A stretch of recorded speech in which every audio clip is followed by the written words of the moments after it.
दिखाऊं और अब मैं उनकी सेवा करूं ताकि उन्हें अपनी संतान की कमी महसूस ना हो और वे हमेशा खुश रहे।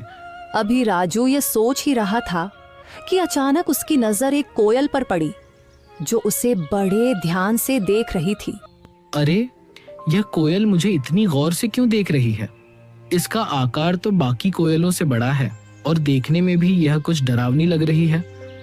राजू ने अभी इतना ही कहा था कि तभी कोयल उड़ती हुई उसके पास आ गई और इंसानी आवाज में बोली, मैं तुम्हें भली भांति पहचानती हूँ। तुम्हारा नाम राजू है और तुम मोहन के बेटे हो।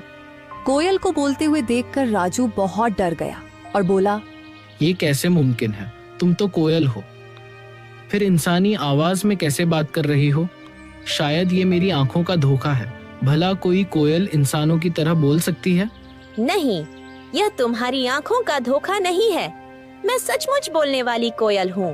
असल में मैं भी कभी इंसान थी, लेकिन एक तांत्रिक ने मुझ पर श्राप दे दिया और मैं कोयल की शक्ल में बदल गई। मैं तुम्हारे पिता के रहस्यों के बारे में सब कुछ जानती हूँ। वे कुछ समय पहले जंगल गए थे और फिर कभी वापस नहीं आए। अरे, न जाने कौन हो तुम।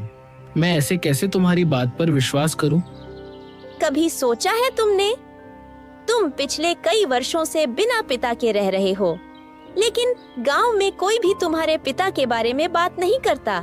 तुम्हारी कोई मदद नहीं करता सिवाय तुम्हारे गांव के सरपंच के। लेकिन मैं तुम्हारे पिता के बारे में सब कुछ बता